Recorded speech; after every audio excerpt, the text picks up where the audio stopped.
The colony ship New Horizon drifted slowly toward the blue-green planet that would become humanity's newest home. Captain Maria Santos stood on the bridge, watching the world grow larger on the main screen. After 18 months of travel through the dark void between stars, they had finally reached their destination. "Beautiful, isn't it?" she said to her first officer, Commander Jake Thompson.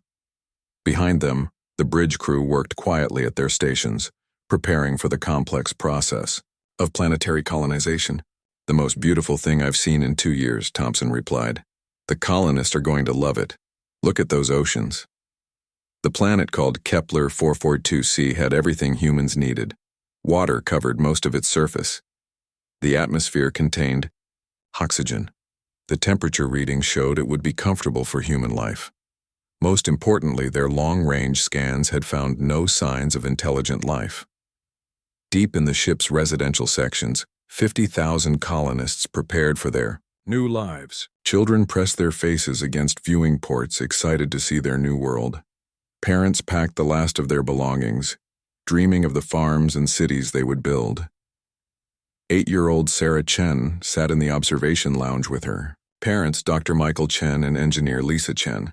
Her dark eyes sparkled as she watched the planet turn slowly below them. "Will there be other kids to play with?" Sarah asked her mother. "Lots of kids," Lisa smiled, brushing Sarah's long black hair. "And you'll have so much space to run and play. Real grass, real trees, real sunshine." Not like the ship? Sarah had lived her entire life aboard colony vessels, moving from Earth to the outer colonies and now here. "Much better than the ship, sweetheart," her father said. "You'll see." The New Horizon entered orbit around the planet without any problems. For 3 days, shuttles carried people and equipment down to the surface. The colonists chose a spot near a large river, surrounded by rolling hills covered in purple grass-like plants. They called their new home New Terra. Sarah loved the new world immediately. The gravity felt lighter than on the ship. The sky was a brilliant blue with 2 small moons visible during the day. Strange bird-like creatures flew overhead, singing in voices that sounded almost musical. "It's like a fairy tale," Sarah told her parents as they set up their temporary shelter. But 50,000 humans building a new city created a lot of activity. Radio signals, construction equipment, and shuttle traffic all sent signals into space. These signals traveled far from New Terra, reaching sensors that had been watching this part of space for thousands of years.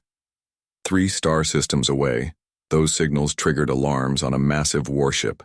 The ship belonged to the Zephyrian Empire, a collection of alien worlds that controlled this entire region of the galaxy. For over 3,000 years, the Zephyrians had ruled 10,000 star systems with absolute authority. Admiral Kethvar received the alert in his command chamber. The tall, gray-skinned alien studied the reports with cold yellow eyes. His species had evolved from predators, and their minds worked like military computers, calculating threats and responses. "Unauthorized colonization in Sector 7 Alpha," his aide reported. "Unknown species, estimated population 50,000. Kethvar made his decision quickly. The Zephyrian Empire had rules. Any species that entered their territory without permission faced immediate correction. It didn't matter if they knew about the Empire or not. Ignorance was not an excuse. "Send Captain Vexhar with 3 cruisers," Kethvar ordered. "Standard. Protocol. They have 1 day to evacuate or face the consequences." Captain Vexhar was younger than the Admiral, but just as cold. He had carried out dozens of these correction missions. Most species surrendered immediately when they saw Zephyrian warships. The few that resisted were quickly destroyed as examples to others. His 3 ships jumped through hyperspace and arrived in the New Terra system 5 days after the colonists had landed. The human colonists had no idea they were coming. Sarah. Chen was playing near the construction site when the sky suddenly filled with fire. 3 enormous ships appeared above the clouds, each one longer than the colony ship that had brought them here. The ships were dark gray with sharp angles, designed to look threatening. "Mommy, Daddy, look at the pretty ships," Sarah called out, pointing at the sky. Across the colony, 50,000 humans stopped what they were doing and stared upward. Most had never seen an alien spacecraft. Many had never seen any aliens at all. Fear and wonder mixed in their hearts as they watched the ships hover above their new home. Captain Santos was in the colony's command center when the alien ships appeared. Her communication officer, Lieutenant Kim Park, was trying to establish contact. "I'm getting a signal, Captain," Park said. It's some kind of translation program. They're learning our language from our broadcasts." The main screen flickered, and suddenly, an alien face appeared. Captain Vexar looked exactly like what humans imagined when they thought of alien predators. His skin was gray and smooth, his eyes were yellow and cold, and his mouth was filled with sharp teeth. "I am Captain Vexar of the Zephyrian Imperial Navy," the alien said in heavily accented but understandable English. "You have illegally colonized a world belonging to the Zephyrian Empire. You have 24 hours to evacuate completely, or you will be removed by force." Captain Santos felt ice in her stomach, but she kept her voice steady. "I'm Captain Maria Santos of the human colony ship New Horizon. We had no knowledge of any territorial claims on this world. Our surveys showed it was uninhabited." "Ignorance is irrelevant," Vexar replied.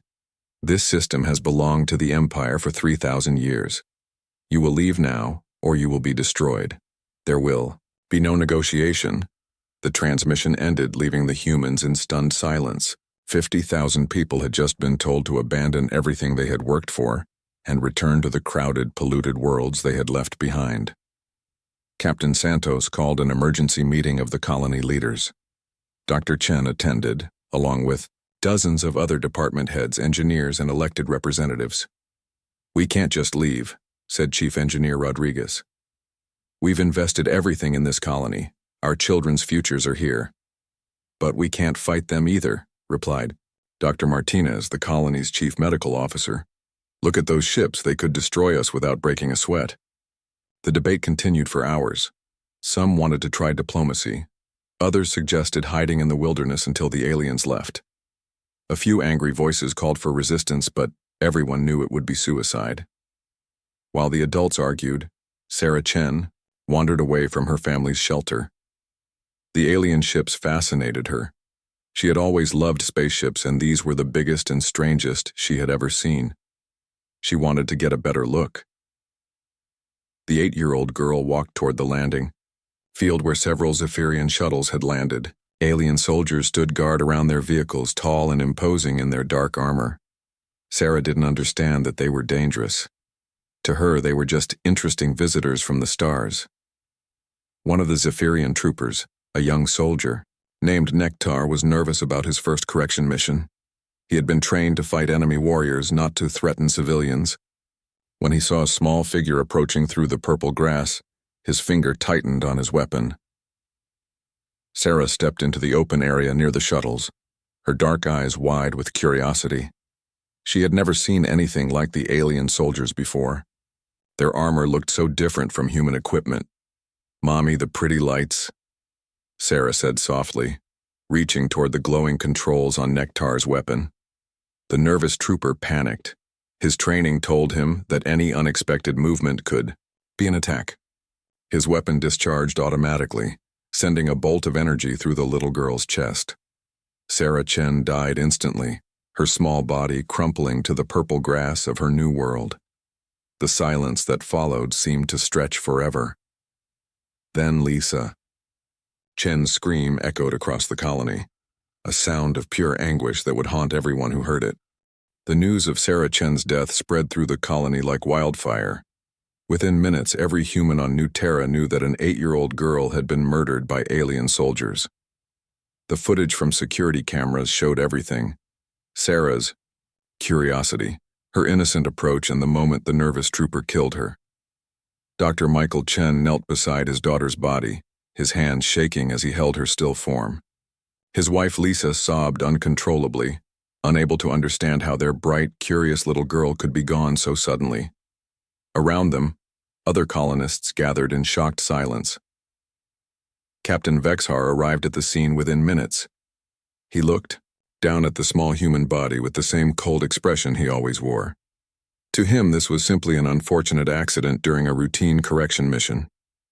The child should not have approached our position, Vexhar told Captain Santos. My soldier acted according to protocol when faced with an unknown threat. Santos stared at the alien captain with barely controlled fury. She was 8 years old. She was curious about your ships. She wasn't a threat to anyone. That is irrelevant, Vexhar replied. You still have 23 hours to evacuate this world. This incident changes nothing. But Vexhar was wrong. This incident changed everything. The colonists transmitted the footage of Sarah's death back to Earth immediately. The signal would take months to reach humanity's homeworld, but it carried with it something that would shake the galaxy. Proof that aliens had murdered a human child in cold blood. On Earth, the video reached the unified government during an emergency session of the Global Council. President Elena Rodriguez watched the footage in horror, along with representatives from every nation on Earth. The image of little Sarah Chen reaching toward the alien soldier saying, "Mommy, the pretty lights," would be burned into human memory forever. Madam President, said General Patricia Williams, the head of Earth's military forces, we need to respond to this immediately. What kind of response did you have in mind? Rodriguez asked, though she already knew the answer. Full mobilization, Williams replied without hesitation. Every ship, every weapon, every soldier we have. The president nodded slowly. Around the council chamber, representatives from 200 nations voiced their agreement. For the first time in human history, every country on Earth was united in a single purpose. Meanwhile, back on New Terra, the colonists faced an impossible choice. They could surrender and abandon their new world, or they could resist and face certain destruction. Either way, Sarah Chen's death had shown them exactly what kind of species they were dealing with. Captain Santos made the decision for everyone. We leave, she announced to the assembled colonists. We can't fight them, and we can't let more innocent people die. The evacuation began immediately. 50,000 people who had dreamed of building a new life among the stars packed their belongings once again. They loaded their ships with tears in their eyes and rage in their hearts. Sarah Chen would be buried on New Terra, but her memory would travel with them. Dr. Chen and his wife were among the last to leave. They stood beside their daughter's grave, marked with a simple stone that read, Sarah Chen, age 8, explorer of stars. The purple grass around the grave swayed in the alien wind, and the 2 small moons watched from the sky. They'll pay for this, Michael Chen whispered. Somehow, they'll pay. The human ships left New Terra's orbit 18 hours after the deadline, well within the time Captain Vexhar had given them. The Zephyrian captain watched them go with satisfaction. Another correction mission completed successfully. Another species learned their place in the galaxy. Vexhar filed his report with Admiral Kethvar, describing the mission as a complete success. The unauthorized colonists had been removed with minimal resistance. The death of one civilian was noted as a minor incident during the evacuation process. Admiral Kethvar forwarded the report to the Imperial Command on the Zephyrian homeworld. To them, the entire incident was barely worth reading about. In 3,000 years of expansion, they had displaced hundreds of species from thousands of worlds. One more meant nothing. But while the Zephyrians dismissed the incident, humanity was preparing for something the galaxy had never seen before. The footage of Sarah's death reached every human colony within weeks. From the mining stations on Titan to the farming worlds of the Outer Rim, humans watched a little girl die and felt something awaken in their hearts. It was something that had driven their ancestors to conquer Earth's most dangerous environments and survive its worst disasters. Pure, focused rage. On Earth, President Rodriguez addressed the global population from the United Nations building in New York. Her speech was broadcast to every human world, every space station, every ship in the void. My fellow humans, she began, her voice steady but filled with controlled fury. 6 days ago, our daughter Sarah Chen was murdered by alien soldiers on a world we had claimed as our new home. She was 8 years old. She was curious about their ships. For this crime, they killed her. The president paused, letting her words sink in across human space. The Zephyrian Empire believes they have taught us our place in their galaxy. They believe we will submit to their authority like every other species before us. They are wrong. In shipyards around Earth, work crews began converting civilian vessels into warships. On Luna, construction began on massive railguns that could fire projectiles across the solar system. On Mars, factories that had been making farming equipment switched to producing weapons and armor. But the most important changes were happening in secret facilities that most humans didn't even know existed. Deep beneath Earth's surface, in hollowed-out asteroids and in hidden bases throughout the solar system, humanity's real military was waking up. For 200 years, ever since humans had first developed faster-than-light travel, Earth's leaders had been preparing for this day. They had always known that humanity would eventually meet hostile aliens. When that day came, they wanted to be ready. Every human merchant ship had been built with hidden weapon mounts. Every civilian technology had military applications. Every human colony had been designed with defense in mind. The peaceful traders and explorers that aliens had met were only one face of humanity. General Williams stood in the command center of Earth Defense Command, a facility that officially didn't exist. Around her, thousands of officers planned humanity's response to Sarah Chen's murder. Star charts covered every wall, showing the locations of Zephyrian worlds and military bases. Status report, Williams ordered. All fleets are mobilizing, General, replied Admiral Chen Martinez, Sarah's aunt and one of Earth's most experienced space commanders. We'll be ready to move within 6 months. Ship construction? Every yard is working triple shifts. We'll have 2,000 combat vessels ready by launch date. Intelligence? Colonel Park, the head of Human Intelligence Services, stepped forward. Our deep space monitors have been tracking Zephyrian movements for decades.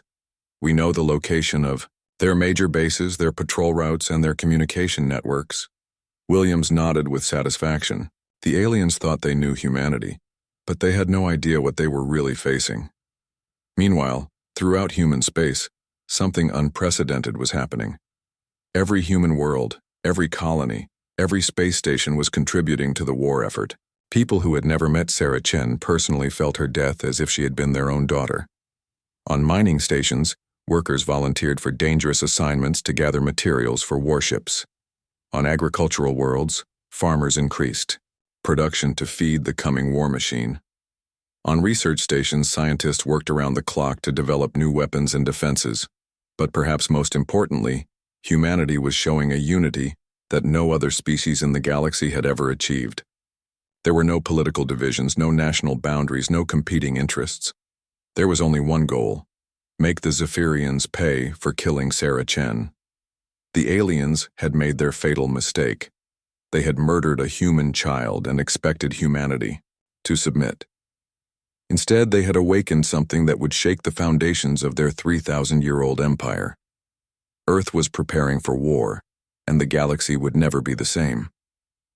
6 months after Sarah Chen's death, the first human war fleet emerged from Earth's solar system. What the Zephyrians saw shocked them beyond belief. The aliens had expected maybe a few dozen ships carrying angry humans seeking revenge. Instead, they faced over 2,000 combat vessels, each one bristling with weapons that had never been seen in galactic warfare. Admiral Kethvar received the initial reports in his flagship, deep within Zephyrian territory. His yellow eyes stared at the tactical displays, trying to understand what he was seeing. "This cannot be accurate," he told his intelligence officer. "Our reports indicated that humans possessed minimal military capabilities." "Sir, our long-range sensors confirm the data," the officer replied nervously. "The human fleet consists of vessels we have never encountered before. Their energy signatures suggest weapon systems far more advanced than our previous estimates." Kethvar studied the holographic display showing the approaching human fleet. Each ship was different from the others, as if humans had been experimenting with dozens of different designs. Some were massive battleships, larger than anything in the Zephyrian Navy. Others were small, fast attack craft that moved in coordinated swarms. "Where did they get all these ships?" Kethvar demanded. The intelligence officer checked his reports again. "Sir, it appears that many of these vessels were previously classified as civilian craft. Our analysts believe the humans have been concealing military capabilities in their merchant fleet. This revelation sent shockwaves through the Zephyrian command structure. For decades, they had been monitoring human shipping, tracking what they believed were harmless trading vessels.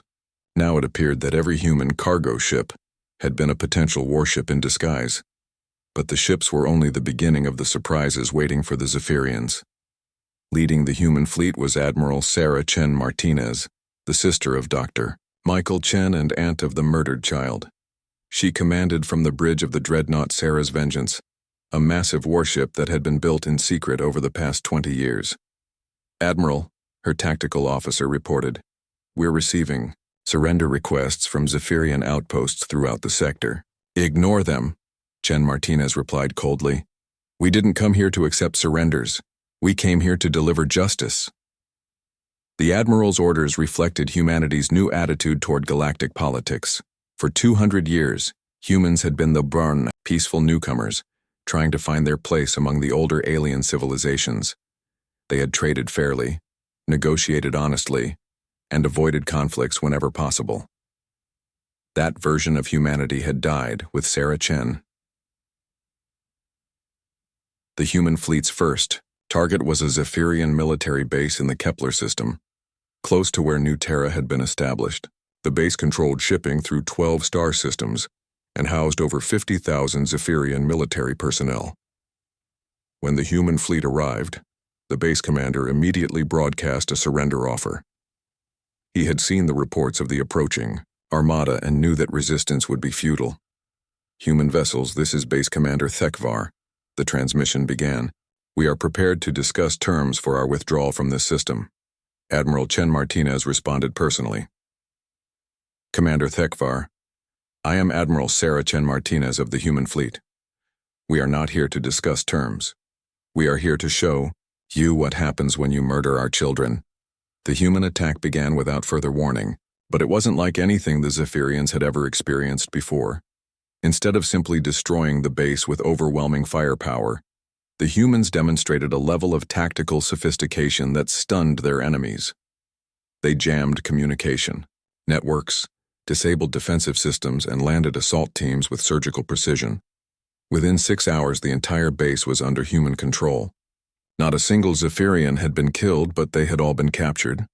The humans had conquered a major military installation without losing a single ship. "Impossible," Admiral Kethvar whispered as he reviewed the battle reports. "No species has ever defeated Zephyrian forces so completely with so few losses." But this was only the beginning. As human fleets spread throughout Zephyrian space, they revealed capabilities that no other species in the galaxy possessed. Human ships could change their tactics in the middle of battle, adapting to enemy responses faster than any computer system could calculate. Human commanders worked together as if they shared a single mind, coordinating attacks across multiple star systems simultaneously. Most shocking of all, humans fought with an intensity that terrified their enemies. Every battle was personal to them. Every victory was dedicated to the memory of Sarah Chen. On the Zephyrian homeworld, Emperor Caxmore called an emergency meeting of his war council. The ancient ruler had led his empire through 1,000 conflicts, but he had never faced anything like humanity's assault. "How is this possible?" the emperor demanded. "They were a minor species 6 months ago. Now they're conquering our territory faster than we can respond." General Vextor, the emperor's chief military advisor, studied the tactical reports with growing alarm. "Your Majesty, it appears that humans have been preparing for interstellar warfare far longer than we realized. Their ships, weapons, and tactics suggest decades of secret military development." "But why?" the emperor asked. "They had no enemies. No one was threatening them." "Sir," the general replied quietly, "I believe they were preparing for us." This truth was more disturbing than any military defeat. The Zephyrians had always assumed that their empire was so powerful that no species would dare prepare for war against them. The idea that humans had been secretly planning for this conflict was almost incomprehensible. Meanwhile, human fleets continued their advance into Zephyrian territory. But they weren't just conquering worlds. They were liberating them. Zephyrian Empire controlled thousands of species through fear and intimidation. When human forces arrived at these worlds, they offered something the inhabitants had never experienced: freedom from Zephyrian rule. On the planet Nexar 7, a species called the Vortani had been enslaved by the Zephyrians for over 1,000 years. When human ships appeared in their system, the Vortani expected to simply exchange one set of masters for another. Instead, Admiral Thompson, commanding the Human Liberation Fleet, broadcast a message that changed everything. People of Nexar 7, we are humans from Earth. We are not here to conquer you or rule over you. We are here to offer you something your Zephyrian overlords never gave you: the chance to govern yourselves. Within days, the Vortani joined the human war effort, providing ships and soldiers to fight against their former oppressors. Similar scenes played out on dozens of worlds as species after species chose freedom over servitude. The psychological impact on the Zephyrians was devastating. Their empire, built over 3,000 years, was crumbling in months. Species they had controlled for millennia were rising up in rebellion, inspired by humanity's example. But perhaps the most disturbing aspect of human warfare was their complete focus on the original crime. Every human ship carried the same message painted on its hull: for Sarah. Every human soldier wore a small hologram of the murdered child on their armor. Every human victory was dedicated to her memory. The Zephyrians began to understand that they weren't fighting a normal war. They were facing the vengeance of an entire species united by grief and rage. Every human in the galaxy, from Earth to the outer colonies, considered Sarah Chen's murder a personal attack on their own families.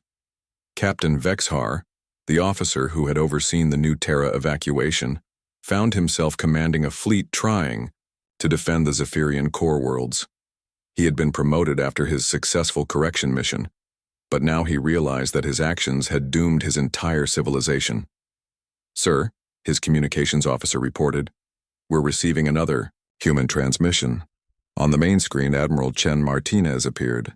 Her resemblance to Dr. Michael Chen was unmistakable, and Vexhar realized with growing horror who she must be. "Captain Vexhar," the Admiral said, her voice cold as space itself, "I am Sarah Chen Martinez, aunt of the child your soldier murdered. You told my family that her death was irrelevant, that it changed nothing. You were wrong." The transmission ended, and minutes later, human ships emerged from hyperspace around Vexhar's fleet. The Zephyrian captain realized that he was about to pay the ultimate price for his species' fatal mistake. As his ships were systematically destroyed by the superior human forces, Vexhar's last thought was a question that would haunt the galaxy. How had they so completely misunderstood what humanity was capable of? The war had been raging for 8 months when humanity revealed the true extent of their capabilities. What the galaxy witnessed next would become known as the Soul Revelation, the moment when Earth showed that humanity's home system was not just a planet but a weapon. Emperor Caxmore had assembled the largest Zephyrian fleet in history, over 3,000 warships, to launch a desperate counterattack against Earth itself. If he could destroy humanity's homeworld, he believed the human war machine would collapse. The massive Zephyrian armada jumped into the Sol system expecting to find a lightly defended world surrounded by civilian space stations. Instead, they found themselves in the middle of the galaxy's most sophisticated military trap.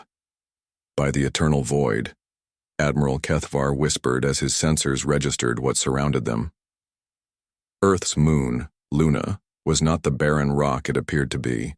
As the Zephyrian fleet approached, massive sections of the lunar surface slid away, revealing gigantic railguns that had been built over decades. Each weapon was capable of firing projectiles at a significant fraction of light speed. All ships. "Evasive maneuvers," Kethvar shouted, but it was too late. The lunar weapons fired simultaneously, sending streams of projectiles through the Zephyrian formation. Ships that had survived hundreds of battles were torn apart like paper by the devastating barrage. But Luna was only the beginning. Mars revealed hidden missile silos that launched thousands of guided warheads. The asteroid belt, which the Zephyrians had dismissed as navigational hazards, suddenly came alive with weapons platforms that had been disguised as space rocks for over a century. Even Earth's seemingly peaceful space habitats were revealed to be military installations. Orbital stations that appeared to be research facilities opened up to reveal massive beam weapons. Manufacturing plants began producing combat drones by the thousands. The entire system is a fortress, Admiral Kethvar realized with growing horror. They've been preparing for this war since they first reached space. In the command center beneath the Swiss Alps, General Williams watched the battle unfold with grim satisfaction. Every weapon, every trap, every defensive system had been designed for this moment, the day when hostile aliens would threaten humanity's home. Admiral Chen Martinez is requesting permission to engage, her aide reported. Williams nodded. Tell her she's clear to show them what Earth's children are capable of. From hidden bases throughout the solar system, human fleets emerged to join the battle. But these weren't the same ships that had been conquering Zephyrian territory for months. These were Earth's home defense fleets, equipped with humanity's most advanced weapons.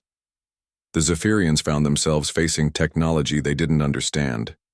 Human ships seemed to anticipate their every move, as if they could read minds. Weapons appeared and disappeared like magic. Ships that were destroyed somehow reappeared minutes later, ready to fight again. How are they doing this? Emperor Caxmore demanded from his flagship's bridge. His science officer, struggling to make sense of the sensor readings, finally found an answer that chilled everyone who heard it. Sir, I believe the humans are using quantum entanglement communication. Their ships are connected in real time across the entire system. They're fighting as a single organism. This revelation explained everything. While other species relied on rigid command structures and predictable tactics, humans had developed technology that allowed their fleets to act with perfect coordination. Every ship knew what every other ship was doing, creating a level of tactical unity that no enemy could match. But the most devastating surprise was yet to come. As the Zephyrian fleet struggled to survive Earth's defenses, a new type of human ship appeared. These vessels were smaller than the others, moving with impossible speed and agility. They seemed to flicker in and out of existence, phasing through solid matter like ghosts. Phase ships, Admiral Chen Martinez explained in a transmission to the dying Zephyrian fleet. We learned to manipulate quantum states 50 years ago. Your weapons can't hit what doesn't exist in your dimension. The phase ships tore through the Zephyrian formation, their weapons striking from impossible angles. Admiral Kethvar watched his flagship's shields fail as enemy fire came through the ship's own hull, bypassing every defense. In his final moments, the Zephyrian admiral understood the true scope of his species' mistake. They hadn't just killed a human child. They had declared war on a civilization that had been preparing for galactic conflict since before they were even born. The Battle of Sol lasted 6 hours. Of the 3,000 Zephyrian ships that entered the system, fewer than 50 escaped, to carry news of the defeat back to the Empire. But humanity wasn't content to simply defend their home. As the surviving Zephyrian ships fled, human fleets followed them, carrying the war deep into the heart of enemy territory. The psychological impact of Earth's revelation spread throughout the galaxy like a shockwave. Every species that had dismissed humanity as harmless traitors suddenly realized they had been living next to sleeping giants. On the Zephyrian homeworld of Zephyr Prime, panic gripped the capital city as reports of Earth's true nature reached the population. Citizens who had celebrated humanity's subjugation now feared for their lives. Emperor Caxmore called an emergency session of the Imperial Council, but half the members didn't show up. Some had fled to distant worlds. Others had gone into hiding. A few had even begun negotiating secret surrender terms with human forces. We must sue for peace, Chancellor Tevmark urged the Emperor. Our military is in collapse. Our territory shrinks daily. Our subject species are in open rebellion. Never, Caxmore roared. The Zephyrian Empire does not surrender to inferior species. But even as the Emperor spoke these words, human fleets were approaching Zephyr Prime itself. The war that had begun with the murder of one small girl was about to reach the heart of the galaxy's oldest empire. Throughout human space, the news of the Sol victory was celebrated with a mixture of pride and grim determination. Sarah Chen's death had been avenged many times over, but humanity's mission was far from complete. Dr. Michael Chen, still grieving for his daughter, watched the battle reports from his temporary home on Mars. His wife Lisa stood beside him, tears streaming down her face as she saw the destruction unleashed in their child's name. "Is this what Sarah would have wanted?" Lisa asked quietly. Michael considered the question carefully. Sarah wanted to explore the stars, to meet new species, to build a better future. The Zephyrians took that dream away from her and from us. Now we're making sure no other child will suffer the same fate. Throughout the galaxy, other species watched humanity's war with a mixture of awe and terror. The humans had revealed capabilities that no one had imagined, technologies that seemed almost magical, and a unity of purpose that was both inspiring and frightening. On liberated worlds, freed slaves built monuments to Sarah Chen, the human child whose death had brought them freedom.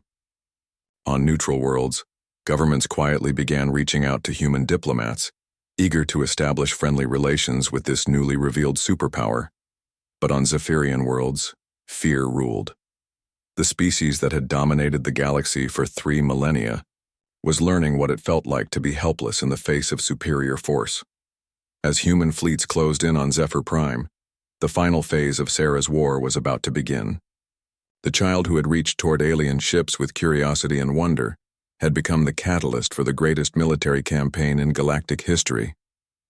The Zephyrians had killed a human child expecting submission.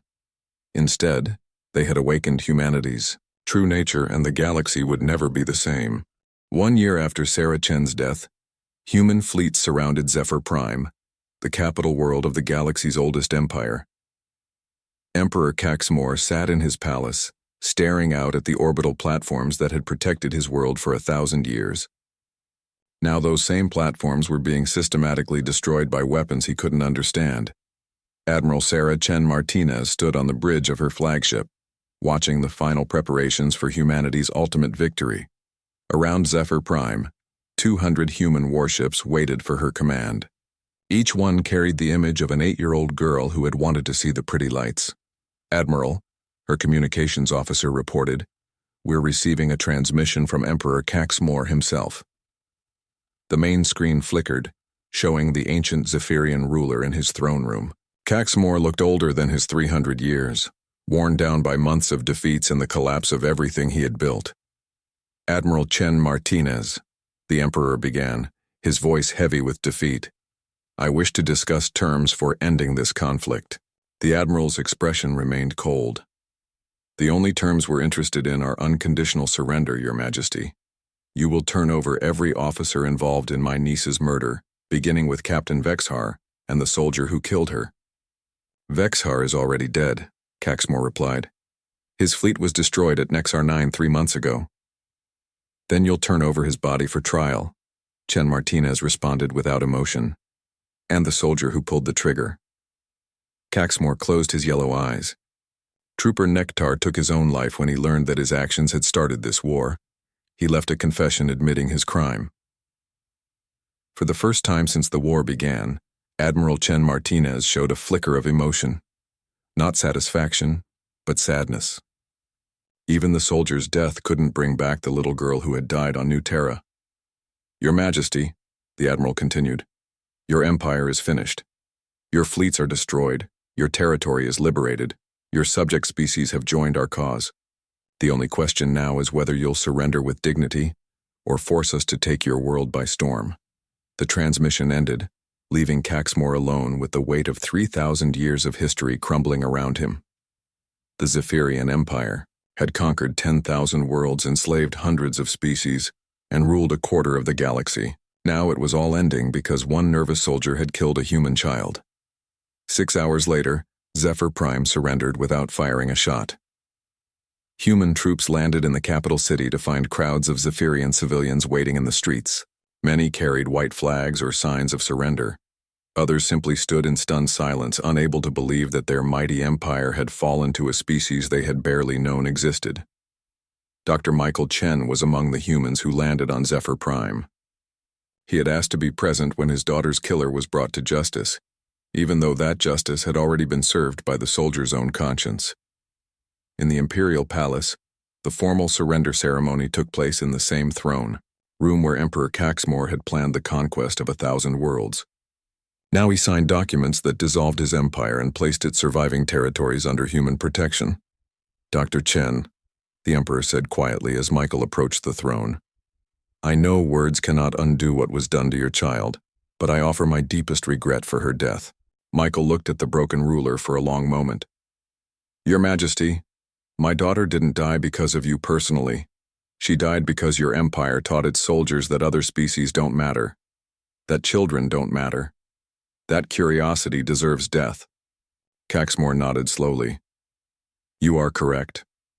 We ruled through fear for so long that we forgot compassion. Your daughter's death has shown the galaxy what we truly were. The surrender of Zephyr Prime marked the official end of the war, but humanity's work was far from finished. Across the galaxy, thousands of worlds needed help rebuilding after generations of Zephyrian oppression. On the planet Vortex 3, former slaves were learning to govern themselves with help from human advisors. On Kepler 7, a species that had been used as laborers for centuries was building their first independent cities. Throughout former Zephyrian space, freedom was taking root, but perhaps the most important ceremony took place on New Terra, the world where Sarah Chen had died. Human colonists had returned to rebuild their settlement, this time protected by orbital defense platforms and a permanent fleet presence. In the center of the new city, they built a memorial park around Sarah's grave. President Rodriguez came from Earth to speak at the dedication ceremony. Representatives from dozens of newly liberated species attended, along with survivors from the original colony. Sarah Chen was 8 years old when she died, the president began, addressing the crowd gathered in the memorial park. She loved spaceships and dreamed of exploring the galaxy. Her death sparked the greatest war in galactic history, but that war was never about conquest or revenge. It was about ensuring that no other child would die for the crime of being curious. A monument stood at the center of the park, showing Sarah reaching toward the stars with wonder in her eyes. The inscription beneath read, "She wanted to see the pretty lights." Her death lit the galaxy with freedom. Dr. Michael Chen stood with his wife Lisa, both of them older and sadder but somehow at peace. Their daughter's death had brought unimaginable pain, but it had also brought freedom to billions of beings across the galaxy. Do you think she would understand? Lisa asked her husband quietly. Michael nodded. Sarah always wanted to help others. She would be proud that her death meant something. As the ceremony concluded, representatives from the liberated species came forward to place flowers and gifts at Sarah's monument. Each one carried a message of gratitude for the child whose death had set them free. The Zephyrian Empire was gone, but the galaxy it left behind was very different from the one that had existed before Sarah's death. Humanity had emerged as the dominant military power, but they used that power differently than their predecessors. Instead of ruling through fear, humans protected through strength.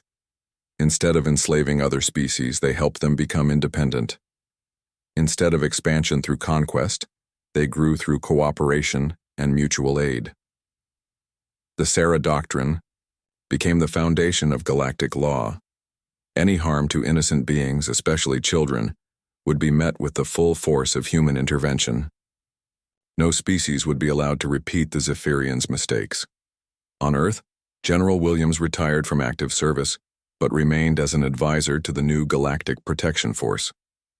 The secret military installations that had defended Sol were converted to training facilities where humans taught other species how to defend themselves. Admiral Chen Martinez accepted command of the new force, dedicated to preventing future conflicts before they could begin. Her flagship was renamed the Sarah's Hope, symbolizing humanity's commitment to building a better future.